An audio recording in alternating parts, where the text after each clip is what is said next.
आई म्हणजे प्रेम, आपुलकी, त्याग, सहनशीलता, प्रेरणा, जिद्द, संयम, सामर्थ्य यांचा संगम आहे. आणि या सर्व गुणांचे सर्वात मोठे उदाहरण म्हणजे श्री छत्रपती शिवाजी महाराज यांना घडवणाऱ्या आदर्श राजमाता जिजाबाई शहाजीराजे भोसले यांना नमन करून डॉक्टर सौ शुभा साठे यांच्या राष्ट्रमाता जिजाऊ या पुस्तकातील भाग 6कडे आपण वळणार आहोत. भाग 5मध्ये आपण बघितलंय शिवरायांच्या डोळ्यासमोर राजधानीसाठी गड होता रायरी. 2.5 महिने जावळीला वास्तव्य करून जावळीची नीट व्यवस्था लावल्यानंतर महाराज 30 मार्च 1656 रोजी रायरीकडे निघाले. 14 मे 1656च्या दरम्यान रायरीचा किल्ला त्यांच्या ताब्यात आला. महाराजांना रायगड फारच आवडला आणि त्यांनी विशिष्ट दृष्टिकोन समोर ठेवून रायगड बांधायला प्रारंभ केला. आणि आता जवळजवळ 15 वर्षांनी महाराज आपली राजधानी राजगडावरून रायगडाकडे हलवत आहेत. चहूबाजूंनी सह्याद्रीचे उंच सुळके अस्मानाकडे पाहत असलेले आणि त्याच्या विळख्यात मधोमध बलदंड रायगिरी म्हणजेच रायगड. ताठ मान काढून उभा पिळदार बांध्याचा बलदंड आणि बेलाग रायगड. कडे ताशीव व पूर्णता तुटलेले. या तुटलेल्या कड्यांमुळेच तर रायगडभोवती 1 मैल रुंदीची दरी निर्माण झालेली आहे. पश्चिमेकडून गांधारीने आणि पूर्व उत्तर दक्षिणेकडून काळ नदीने रायगड वेढलेला आहे. त्यामुळे पर्जन्य काळी त्याला केवढे संरक्षण निसर्गाने प्राप्त करून दिले आहे. रायगडाची उंची 2851 फूट. पायथ्याशी पोहोचायला 600 फूट चढण चढावे लागे. शत्रूने वेढा देतो म्हटले तरी वेढा द्यायला धड जागा नाही. शिवाय गडात शिरायला एकुलती एक वाट, विलक्षण बिकट.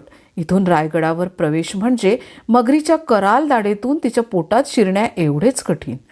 असं सगळं रायगडाचं बलदंड रूप पाहूनच महाराजांनी राजधानी तिथे हलवण्याचं ठरवलं. चांगला मुहूर्त पाहून राजगडावरून प्रस्थान करण्यात आले.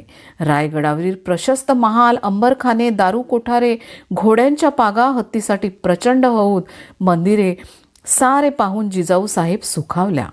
थंडीच्या दिवसात गडावरची हवा जिजाऊ साहेबांना कदाचित सहन होणार नाही असा विचार करून महाराजांनी त्यांच्यासाठी खाली पाचाडला खास महाल बांधायचे ठरले. एक दिवस महाराजांना एक अमोल पत्र आले. महाराजांच्या जीवित कार्याचे अचूक वर्णन करणारे.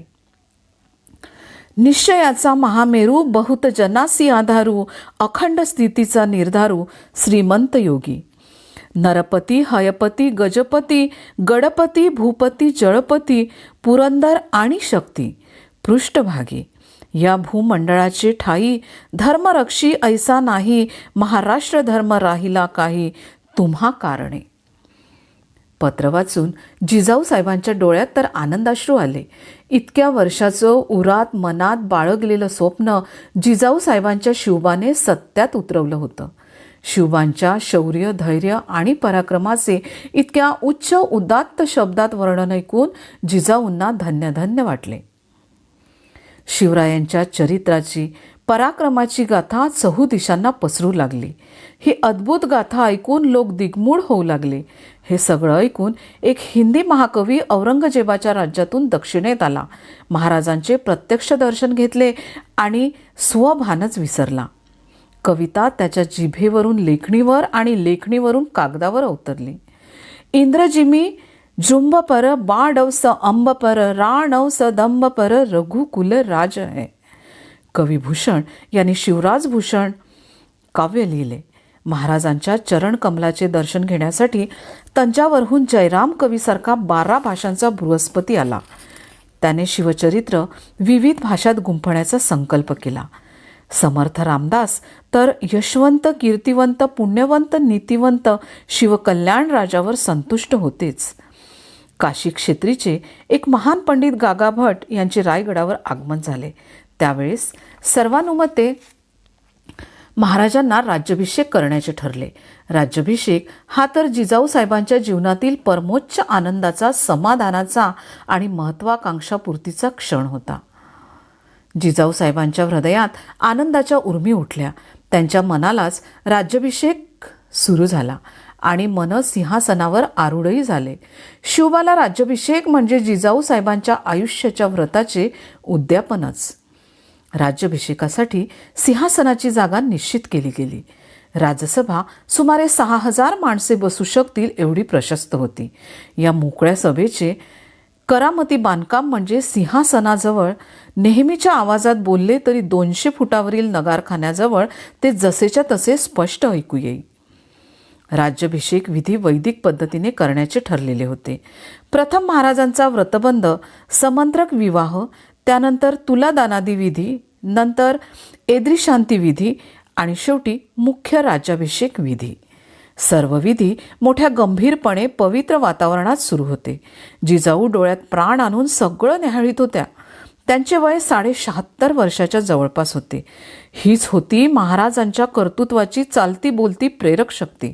महाराजांच्या पाठीशी वेळोवेळी खंबीरपणे उभे राहणारी ही इतिहासातील आगळी आई आज कृतार्थ झाली होती. हा सोहळा पाहण्यासाठीच तर जीवनभराचा अट्टाहास होता. महाराजांनी जिजाऊंचे चरण स्पर्शिले. थरथरत्या हाताने जिजाऊ साहेबांनी राजांच्या पाठीवरून हात फिरवला. शब्दांना केव्हाच मुकेपण आले होते. डोळ्यात कृतार्थतेचे आणि आनंदाचे अश्रू गर्दी करून उभे होते. जिजाऊ साहेबांचा आशीर्वाद घेऊन महाराज सिंहासनाजवळ आले. निमिषार्धात संवत्सर पुरोहितांनी महाराजांवर छत्र धरले. महाराजांच्या मातृपितृवंश परंपरेचा उल्लेख करून क्षत्रिय कुलावंत सिंहासनाधीश्वर श्रीराजा शिवछत्रपती या महाराजांच्या नव्या बिरुदावलीचा सर्वांनी उद्घोष केला. नगारखान्यातील मंगलवाद्ये दुमदुमू लागली. रायगडावरून तोफा दणाणू लागल्या. जिजाऊ साहेबांच्या इच्छांची परिपूर्ती झाली. याचसाठी केला होता अट्टाहास एवढेच बघायचे होते. त्यांना हेच साधायचे होते. डोळ्यांच्या पापण्या न मिटू देता जिजाऊ साहेब सगळा सोहळा पाहत होत्या. आपल्या राजदंडधारी पुत्राकडे पाहताना त्यांचा ऊर अभिमानाने भरून येत होता. शिवबांसाठी एकच आशीर्वाद सतत त्यांच्या मनात होता, यशस्वी भव कल्याणमस्तु. आणि मनात एकच भाव होता, धन्योहम धन्योहम. श्री श्री शिवराज्याभिषेक हा हिंदवी अस्मितेची पुनर्प्रतिष्ठापना करणारा मंगल क्षण. दिनांक 6 जून 1674 पासून महाराजांनी नवी कालगणना निर्देशित करणारा राज्याभिषेक शक सुरू केला. राज्याभिषेकानंतर पाडल्या गेलेल्या तांब्याच्या आणि सुवर्णाच्या नाण्यावर राजा शिवछत्रपती असे नाव घातले. जरी काम केलेला केशरी ध्वज हा हिंदवी स्वराज्याचा राष्ट्रध्वज ठरला. राज्याभिषेक सोहळ्यानंतर दुसऱ्याच दिवशी जिजाऊ साहेब पाचाड येथील आपल्या नित्याच्या निवासस्थानी येऊन पोहोचल्या. गेल्या 5-7 दिवसातील शारीरिक आणि मानसिक परिश्रमामुळे त्या फार थकल्या होत्या. त्यांना ज्वर चढला. स्वतः महाराज, अन्य सचिव, दासदासी सर्वांनी त्यांची मनोभावे सेवा केली. कुशल वैद्यांनी आपली सर्व विद्या पणाला लावली, पण काहीही लाभ झाला नाही. राज्याभिषेकानंतर बरोबर 12व्या दिवशी म्हणजे बुधवार दिनांक 17 जून 1674 ज्येष्ठ वद्य नवमी रोजी मातुश्री जिजाऊ साहेबांनी पाचाड येथे रात्री दुसऱ्या प्रहरी अखेरचा श्वास घेतला. जिजाऊ साहेबांना यावेळी 77वे वर्ष सुरू होते. स्वतःच्या पुत्राचा राज्याभिषेक सोहळा डोळे भरून पाहिल्यावर कृतार्थ होऊन या मातेने प्राण सोडला. वीरकन्या, वीरपत्नी, वीरमाता जिजाऊ साहेबांनी आपली प्राणज्योत महाज्योतीत विलीन केली. महाराजांचे मातृछत्र कायमचे हरपले. रायगड दुःखात बुडाला. सगळ्या महाराष्ट्राला अपार दुःख झाले. त्यांच्या निधनाने सगळीकडे शांतता पसरली. मात्र त्यांच्या संस्काराचा वसा हा छत्रपती शिवाजी महाराजांनी पुढे नेला आणि महाराष्ट्राला जगाच्या नकाशात एक वेगळीच ओळख मिळवून दिली. अशी ही धन्य धन्य माता जिजाऊ यांची आठवण होणार नाही असे मुळीच होणार नाही. व्हिडिओ आवडल्यास लाईक, शेअर आणि गायत्री सुधरी चॅनलला सबस्क्राईब आवर्जून करा. धन्यवाद.